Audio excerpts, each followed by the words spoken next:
17 straight wins. The best team in the competition.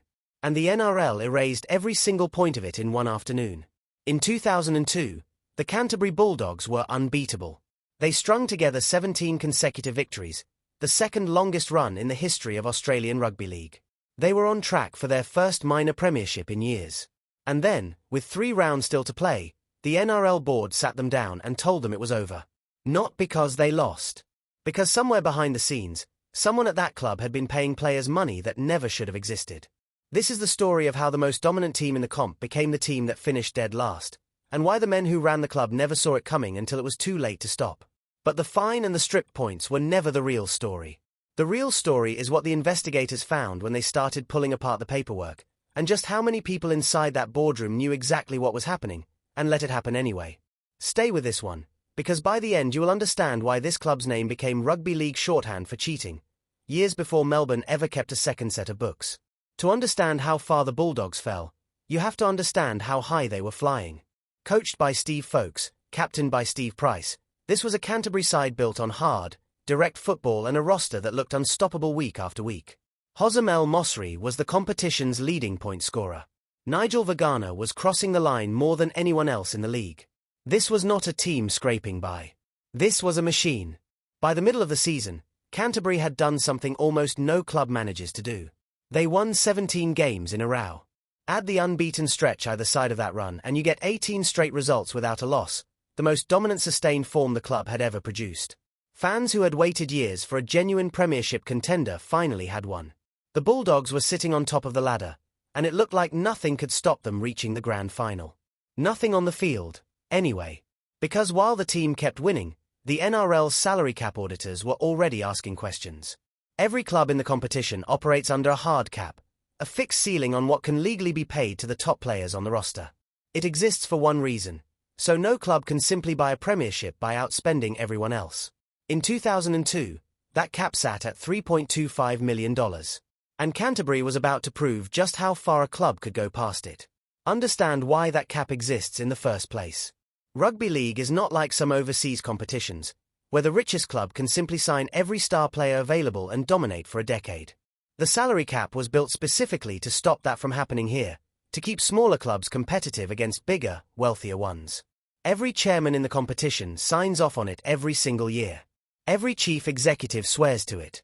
It is, in theory, the one rule every club has agreed is sacred, because without it the competition stops being a competition at all. The investigation traced payments that never appeared on the books the NRL was allowed to see. Money moving through channels the auditors were never shown. When the numbers were finally laid out in full, the picture was staggering. More than $2 million in breaches stretching from 2000 through to 2002, including roughly $750,000 in 2001 alone, and over $900,000 more in the 2002 season the club was currently playing. This was not a case of a club misreading a grey area in the rules. NRL Chief Executive David Gallop stood in front of the media and described it as exceptional in both its size and its deliberate and ongoing nature. Those words mattered. This was not confusion. This was a system, built and maintained on purpose, to hide money from the very body whose job it was to police it. The men in that room mattered too. Bulldogs chairman Barry Nelson, Chief Executive Bob Hagen, and club president Gary McIntyre were the ones who eventually walked into NRL headquarters and admitted what had been going on.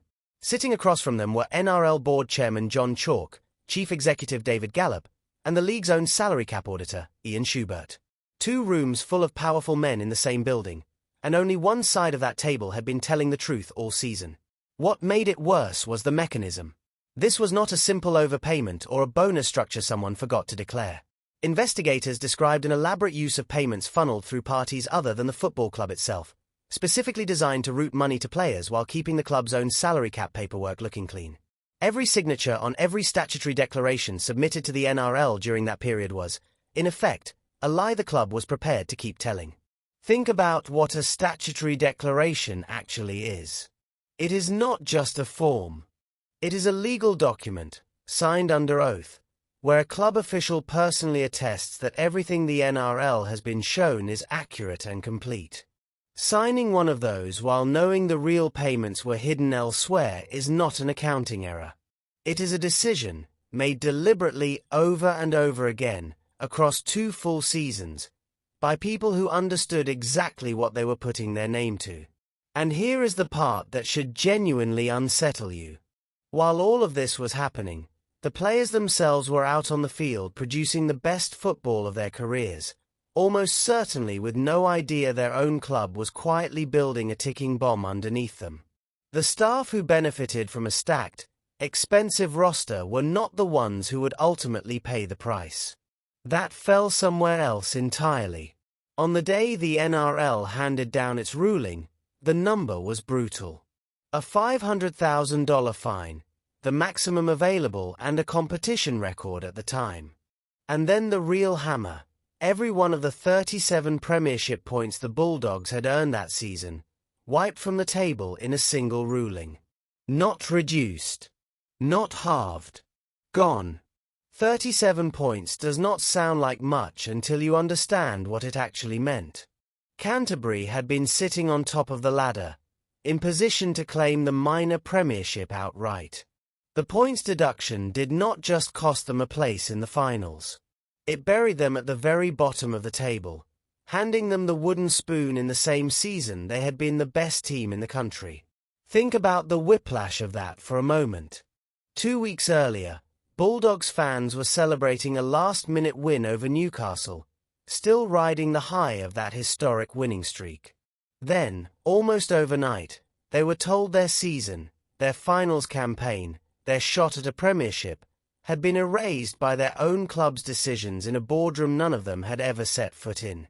The ripple effects reached clubs who had nothing to do with any of it. The Canberra Raiders backed into the finals with the worst points differential of any finalist in the competition's history, -170, purely because Canterbury's collapse rearranged the entire ladder. The New Zealand Warriors inherited their first ever minor premiership and a spot in their first grand final, an achievement forever attached to an asterisk they never asked for. And the Sydney Roosters went on to win that grand final and the premiership, a result nobody can ever be certain would have happened if Canterbury had been allowed to keep their points. None of those clubs did anything wrong. That is what makes a scandal like this so corrosive. It does not just punish the club that cheated. It reaches into seasons that belong to other teams entirely, rewriting who made the finals, who won the minor premiership, and who lifted the trophy at the end of the year, based on a decision made in a boardroom none of those players or coaches were ever part of. Even the fans who had already bought finals tickets were caught in the fallout. The NRL was forced to set up a refund process through Ticketek for supporters who had paid to watch a finals campaign that no longer existed. Real people out real money, because of decisions made entirely without their knowledge inside their own club's front office. Canterbury was not the only club fined that year.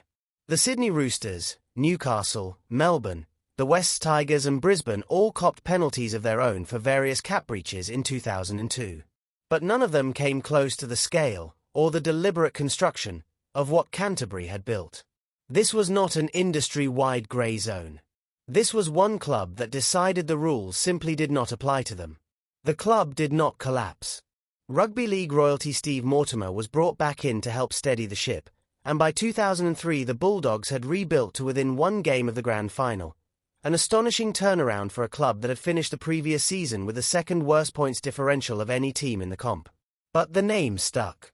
4 years afterward, any conversation about cheating the salary cap started with one word: Bulldogs. And it did not end there. 8 years later, another club would be caught running 2 sets of books to hide a scandal roughly 1.5 times the size of Canterbury's, stripped of premierships this time, not just points. The Bulldogs were not an isolated incident. They were proof of concept, evidence that the temptation to buy success outside the rules never really left the game. It just waited for the next club willing to try it. 17 straight wins. A minor premiership within reach. And a boardroom decision that turned all of it into nothing. Canterbury proved that in rugby league, the scoreboard is not always the thing that decides your season. Sometimes it is a filing cabinet full of payments nobody was ever supposed to see. If you want the next chapter in this series, the club that took it even further and lost premierships instead of points, that story is coming next on Blood Money. Subscribe, because you do not want to miss it.